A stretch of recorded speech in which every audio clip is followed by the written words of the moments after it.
ಸೂರಜ್ ರೇವಣ್ಣ ವಿರುದ್ಧ ಲೈಂಗಿಕ ದೌರ್ಜನ್ಯ ಕೇಸ್ ತನಿಖೆಯನ್ನ ಚುರುಕುಗೊಳಿಸಲಾಗಿದೆ. ಸಂತ್ರಸ್ತ ಯುವಕನನ್ನ ಮಹಜರಿಗೆ ಕರೆತಂದಿದ್ದಾರೆ ಸಿಐಡಿ ಪೊಲೀಸರು.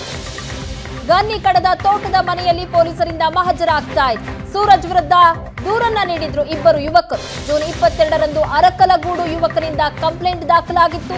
ಜೂನ್ 25ರಂದು ಹೊಳೆನರಸೀಪುರದ ಯುವಕನಿಂದ ದೂರು ದಾಖಲಾಗಿದೆ.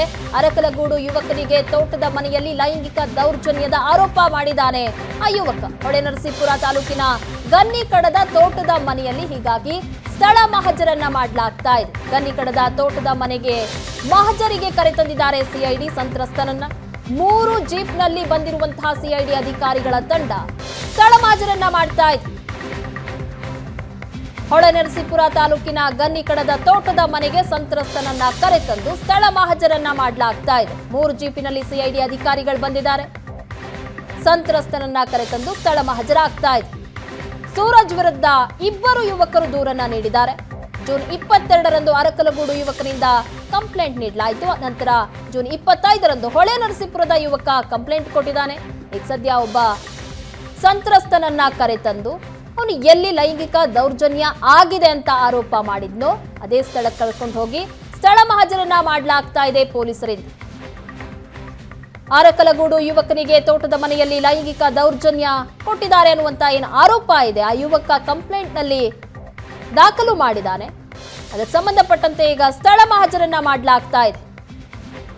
3 ಜೀಪ್ನಲ್ಲಿ ಬಂದಿರುವಂತಹ ಸಿಐಡಿ ಅಧಿಕಾರಿಗಳ ತಂಡ ಸಂತ್ರಸ್ತನನ್ನ ಎಲ್ಲಿ ಘಟನೆ ನಡೀತು ಅಂತ ಹೇಳ್ಕೊಂಡಿದ್ದ ಸಂತ್ರಸ್ತ ದೂರಿನಲ್ಲಿ ಅಲ್ಲಿಗೆ ಕರೆದುಕೊಂಡು ಹೋಗಿ ಸ್ಥಳ ಮಹಜರನ್ನ ಮಾಡಿದ್ದಾರೆ.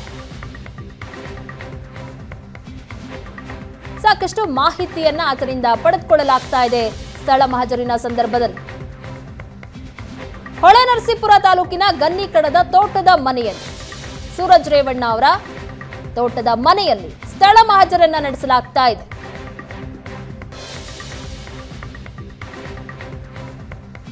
ಏನೆಲ್ಲ ಆರೋಪ ಮಾಡಿದ್ದ, ಇಲ್ಲಿ ಲೈಂಗಿಕ ದೌರ್ಜನ್ಯ ನಡೆದಿತ್ತು ಅಂತ ಹೇಳಿದ್ದ ಹೊಳೆನರಸೀಪುರದ ಗನ್ನಿ ಕಡದ ಸೂರಜ್ ರೇವಣ್ಣ ತೋಟದ ಮನೆಯಲ್ಲಿ ಅಲ್ಲಿ ಈಗ ಸಂತ್ರಸ್ತನನ್ನ ಕರೆದುಕೊಂಡು ಹೋಗಿ ಸ್ಥಳ ಮಹಜರನ್ನ ಮಾಡಿ ಮಾಹಿತಿಯನ್ನ ಕಲೆ ಹಾಕಲಾಗ್ತಾ ಇದೆ ಸಿಐಡಿ ತಂಡದಿಂದ.